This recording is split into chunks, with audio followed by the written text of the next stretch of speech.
I am currently in the middle of 20 different book series. Yeah. I know. Each of these series I've been reading for at least a year now or so. Up to this point, what can I say? I get distracted, huh? But today that ends. In this video, I attempt to tackle my ever-growing TBR problem by finishing as many of these series as I possibly can. But there is a catch. If at the end of each of these series, I don't feel like I'll ever return to these books, I will be unhauling them. So stick around to the end of the video to see which series stay and which series go. Let's get to the first one, shall we? The most obvious series to me to start with is the Dune saga by Frank Herbert. Yes, I started this series back in 2021. I made it 4 books deep into this 6-book series. So we're gonna go into each of these series without any context, without any refresher on what any of them are about, and we're gonna see if they stay or they go. Starting with Heretics of Dune. Enjoy the video.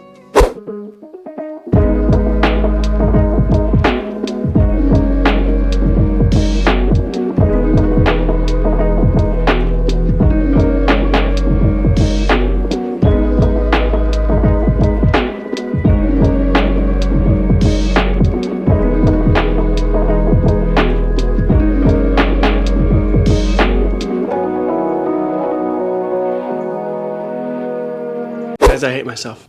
I just spent 12 minutes explaining the Dune saga. Trying to explain these books to you, at least explaining the first 4 in 3 sentences or less, so that I could explain this book, so that it would make a little bit more sense. My stupid face frickin' didn't have the microphones on, so I just wasted like 12 minutes of my time. And on top of that, the battery died, so that's, I mean, it's one of those mornings, okay? I don't know how to explain this properly because it's so different. Without reading the first 4 books, this book makes no sense. That's why this video is reading these with 0 context. I haven't read anything from the Dune saga in nearly 4 years. There are some things off the bat that I really love. One, Frank Herbert's writing. I've always liked his prose. The second thing that I remember that I love a lot is his world building. Dune is a perfect, seamless blending of fantasy and sci-fi. And specifically in this book, we are following yet another messianic figure, only she's an 8-year-old girl. And she can control and speak to the giant sandworms that inhabit the planet of Dune, or Arrakis, or back in the day, Arrakis. This is set 1,500 years in the future from the 4th novel. Granted, the 4th novel is set 3,500 years after the 3rd novel, which is set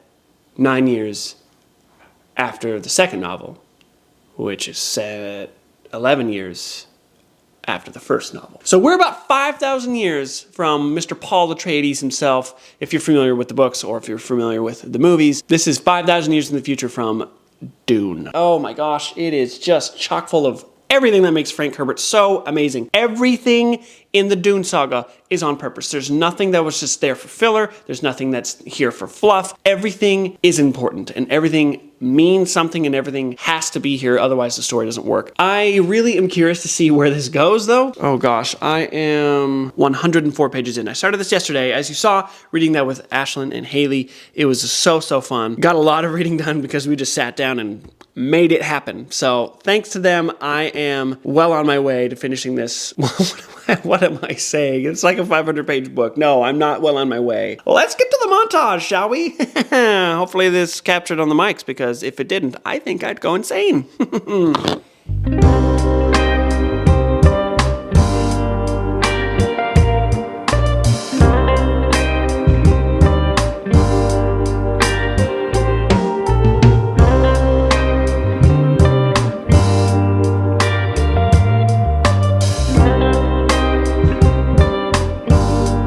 Do you ever just like get completely kicked in the brain by a book? Yeah, that's me with freaking Heretics of Dune. This book is wild. Jumping back into Frank Herbert is almost like a religious experience. This is one of those books sometimes feels impossible to be able to understand and decode and break down, while also being completely addictive to read. I started this book 2 days ago, and I'm on page 277. And when I tell you things are just happening, well, they're happening. Well, of course things are happening. It's a plot, right? A book has a plot and characters doing things in that plot. It's been a few years later. There is a little bit of a time jump in the plot. Now our two chess pieces, our two pawns in everybody's game are more along in their teenage years. One is on the run because there was an assassination attempt, and the other is being held captive because this is how this works in this world. Eventually, their fate will be decided upon the whims of whoever controls. But at the same time, they're having their own individual free will, and I don't know, it's very,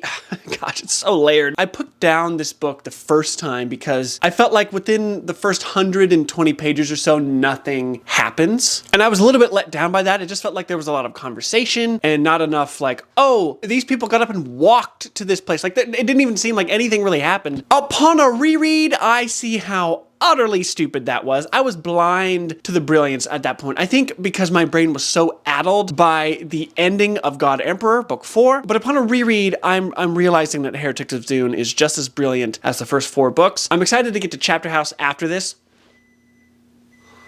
My broccoli's done. My gosh, let's just roll the montage. We'll get to it, you know?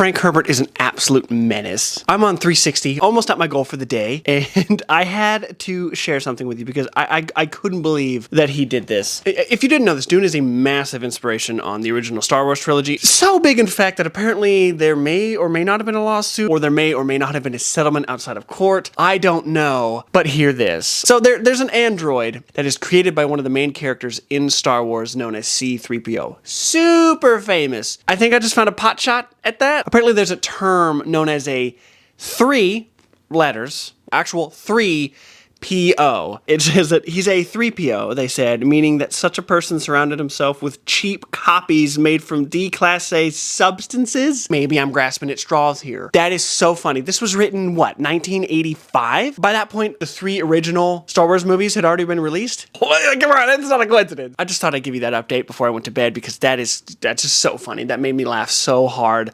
See you tomorrow. We finished. Last night, I finished Heretics of Dune.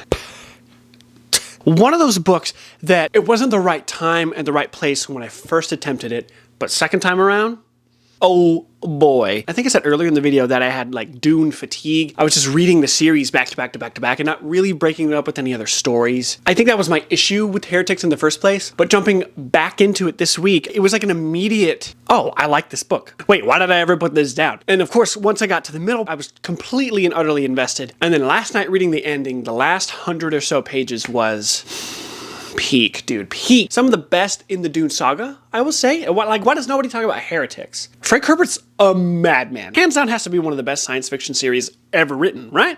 It has to be. Okay, the ending of this book was like high point after high point after high point. He just bombards you with so much goodness. My battery's about to die. Hold on. There we go. Okay, we're good. We're back in business. But it was just climactic moment after climactic moment, and so much was getting revealed, and especially in those last 50 pages. It was like, oh, well, I need a sequel. And fortunately for me, there is a sequel. Chapter House Dune. Ooh. This is gonna be our next read for the video. Yes, sirree, Bob. Chapter House, the 6th and final book of the Dune saga by Frank Herbert. The thing about Frank Herbert is after every single one of his books, I'm always on a high, so much so that I have to read the next one. It'll be the completion of one of the, if not the longest standing series that I have on my shelves. Started years ago and just never finished. So let's hit the ground running. Roll the montage. But first, hello. If it looks like I've been working out or sweating or whatever, it's because I've been doing a lot of chores around the house lately. And guess what? That's made me a little hungry, which is a perfect segue into talking about today's sponsor. Hungry Root. Hungry Root is a grocery delivery service that offers healthy food, recipes, and even meal planning. They're like a personal shopper and a nutritionist, all wrapped up in one. They take care of absolutely everything so you don't have to. You want to see what I got inside? It's simple. All you have to do is tell Hungry Root your dietary preferences, and they get everything put together. They'll even fill up your cart with personalized recommendations. And the truly mind-blowing part about all of this is that almost every single meal that comes in these kits can be made in under 15 minutes. You're 100% guaranteed by Hungry Root to have zero junk ingredients, artificial flavors, or nasty preservatives. Top quality is guaranteed every single time. Hungry Root has honestly been a game changer for my wife and I. If you didn't know, my dear sweet wife has something that's known as an autoimmune disease, which means she has certain dietary restrictions. And with that has come the struggle of trying to find something that she can eat while also enjoy. And with Hungry Root, they made it so incredibly easy to fit every single dietary parameter and restriction to a T. And with all of this combined, it's become the best possible option that we've found in any grocery delivery service by far. For a limited time, get 40% off your first box plus a free item in every box for life when you click the link down below in the description, or head over to hungryroot.com and use the code IANGUBELI to take advantage of this sweet, sweet deal. Thank you so much to Hungry Root for sponsoring today's video. Back to the series.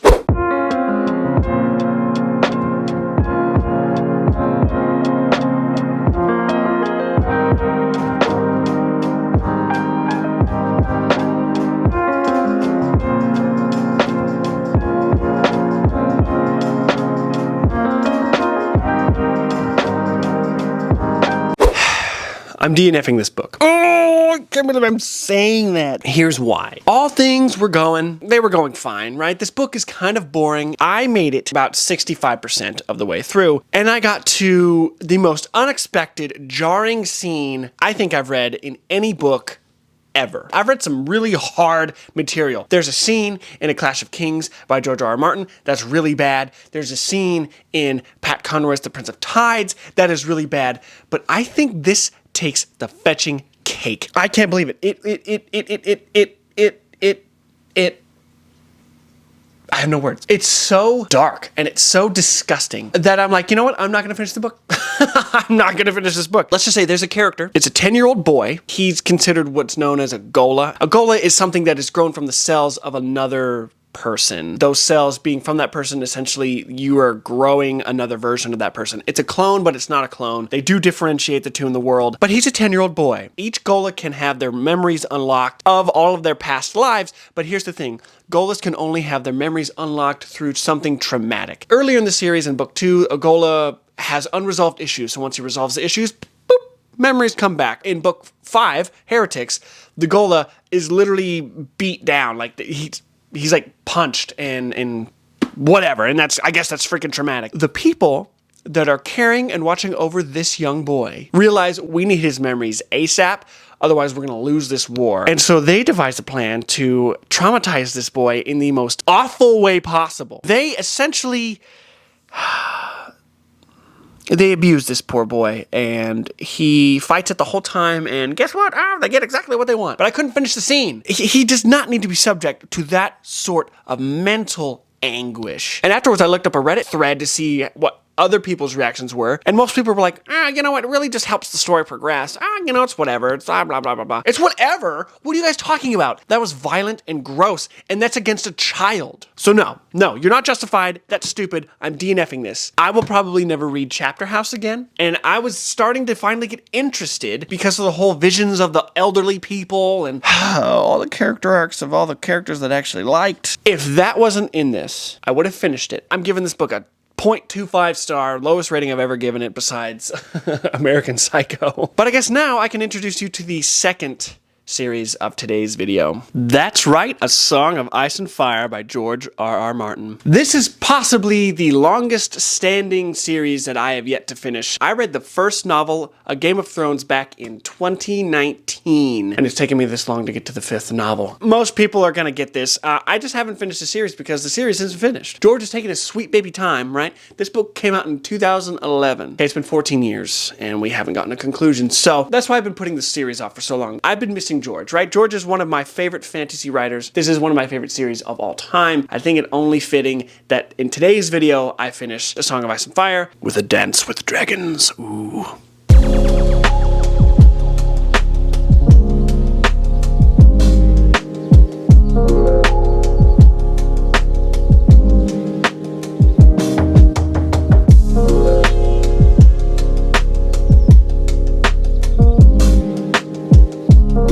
Duty. Oh my Dance with Dragons didn't make it all that far, in my humble opinion. I'm on page 66, and this book is... This sucker's 1,051 pages? Okay. Well, I have a lot of work to do. Jumping back in, when's the last time I picked up A Song of Ice and Fire? I picked up the 4th book in the summer. I think I finished it in the late summer of 2023. It's been a long time since I've been in this series. He always opens up with a stellar prologue. Most of the time I have no concept of what's going on because sometimes it does feel detached from the main story. And this one was a little bit foggy for me. I had no idea who I was following. But then I saw that beautiful man's name. Oh, Tyrion. To be back in the mind of Tyrion Lannister. I haven't seen Tyrion since the 3rd book. And then I read 2 more chapters after Tyrion's, which was a Daenerys chapter and a Jon chapter, and I haven't seen either one of them since the 3rd book. It's been a long time since I've visited these characters. I think the reason I didn't get to A Dance of Dragons so quickly, because that 4th book was very...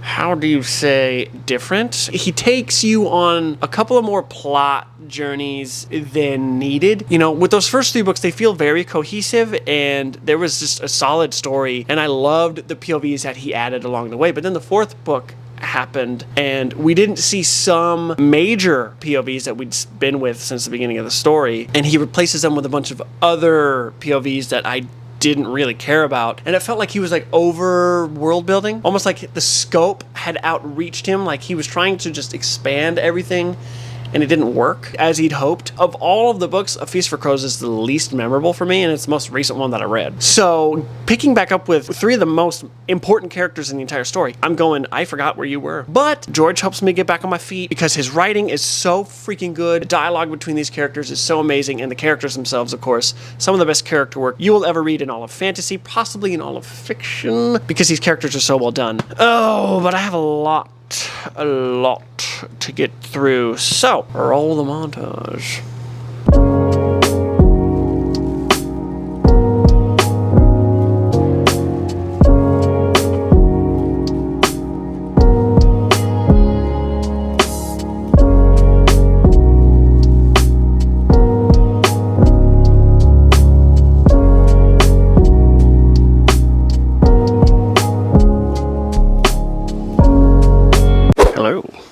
Is this thing on? What you doing over there? Hi, buddy. You always like to be in my shots.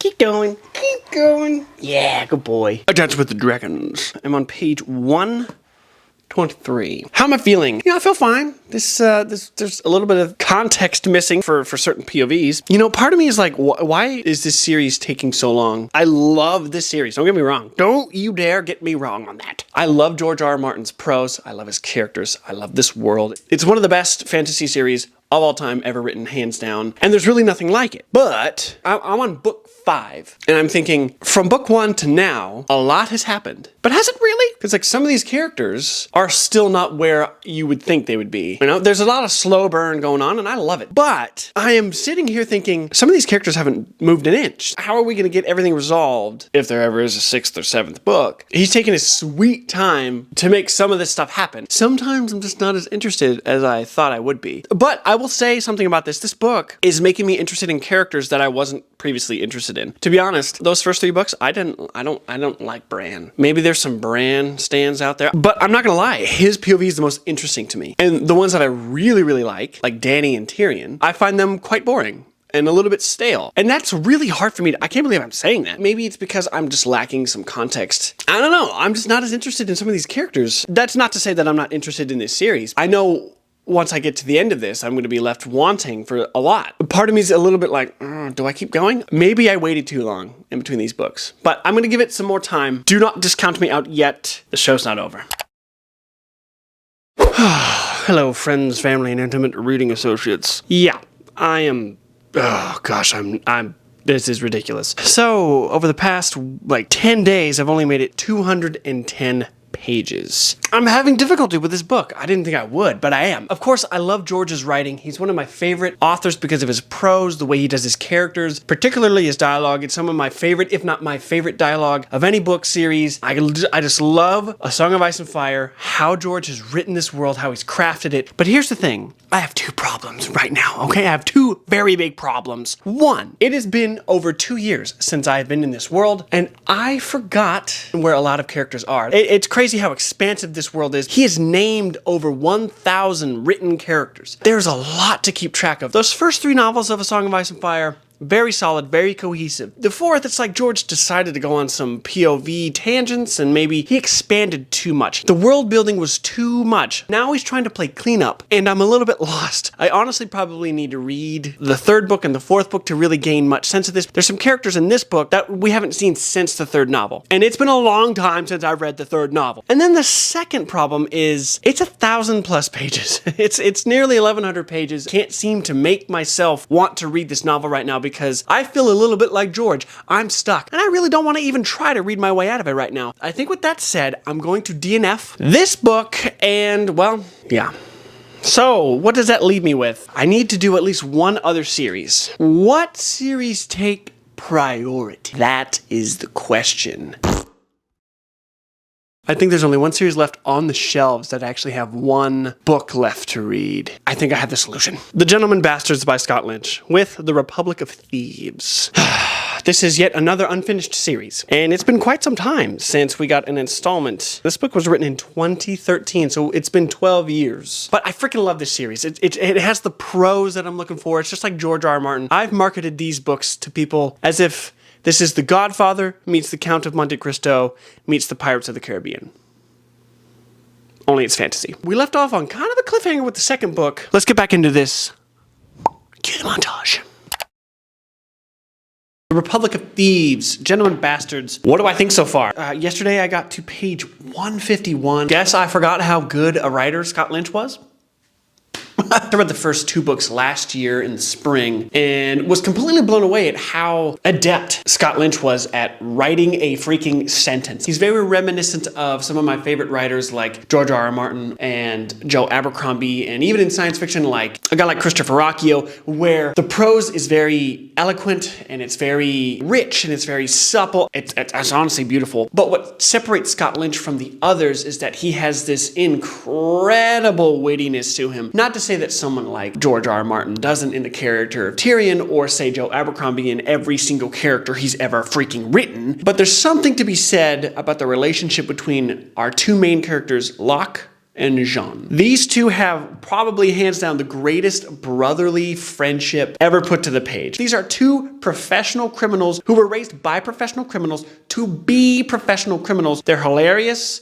They're morally gray, yet at the same time they feel very wholesome. There's a beautiful familial tie between them. They're bonded more so than any family ever could be because of the stuff that they've gone through in the previous 2 books, plus how they were brought up. But Scott Lynch, man, he does this amazing job of going back and forth between past and present in all 3 of these novels. I know these characters already. I know Jean, I know Locke, I know their history, but yet Scott Lynch continues to build their past so that you can understand their present a little bit more. Especially in this novel, we're finally getting to meet a character that's been promised to us since book 1. And it's so exciting because it throws a wrench in everything. The second book left off on a crazy cliffhanger with some very uncertain outcomes, okay? This is already trying to answer that question. I'm already quite satisfied with some of the resolutions. Now, yet again, Jean and Locke have been sucked into yet another political scheme of people that are more influential and more powerful than them, and they have no other choice than to accept it or they die. And it is so interesting how each book in the series so far has had different themes and different things that our characters get sucked into, yet at the same time, it all is connected by this one powerful group that continues to cause these 2 grief. I don't know. I love it. I love it. It's just so fun being back with these characters. It's sad that I had to put George down for a little bit. I will get back to A Song of Ice and Fire, I think, but for now, this is doing the trick. Update complete. Let's get back to the montage.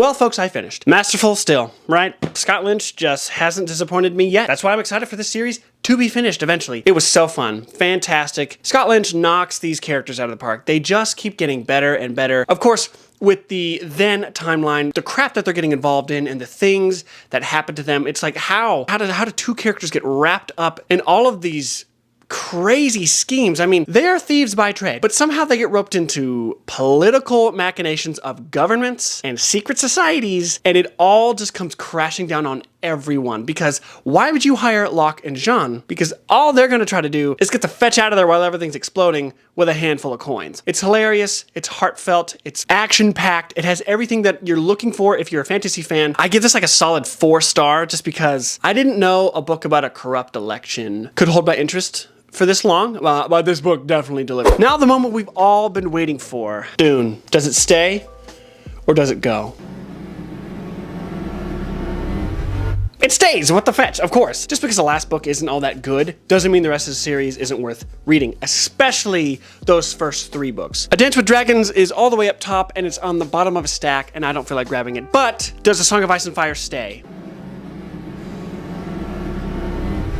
Of course it does. Of course, it's George R. R. Martin. I love A Song of Ice and Fire. I love the Game of Thrones universe, the characters, the world, everything about it. This just wasn't the right time for this book. Honestly, I just need to do a big reread video of this whole series so that I can really, truly appreciate A Dance with Dragons. Without context, that book really is just all over the place. And then last but not least, The Gentleman Bastards. Does it stay or does it go? It stays, yes. It stays because I know Scott Lynch is going to deliver the final books of the series. I hear book 4 is coming out sometime next year. I think that's like a done deal. As far as I'm concerned, this series is freaking amazing. And even if it just sticks with these 3 books, I think I'll forever love it. I love these characters. I love this world. I love everything about The Gentleman Bastards. So it's staying. That is it. That was finishing all the books series that I'm currently in the middle of. This is going to be a project that I do probably every 3 months or so because there's a lot of series that just sit here and they rot. But yes, this will continue. But this is also, not to mention, several series that I have sitting on my shelves that I haven't even started. There may also be coming soon a series of videos where I start series that I haven't even read yet. But folks, that's it. Before you click off the video, remember to click the link down below in the description if you're interested in Hungry Root. Go to hungryroot.com, use the code Gubeli to get 40% off your first box, plus a free item in every box for life when you take advantage of this sweet, sweet deal. I'm out of here. I'll catch you with the fall content.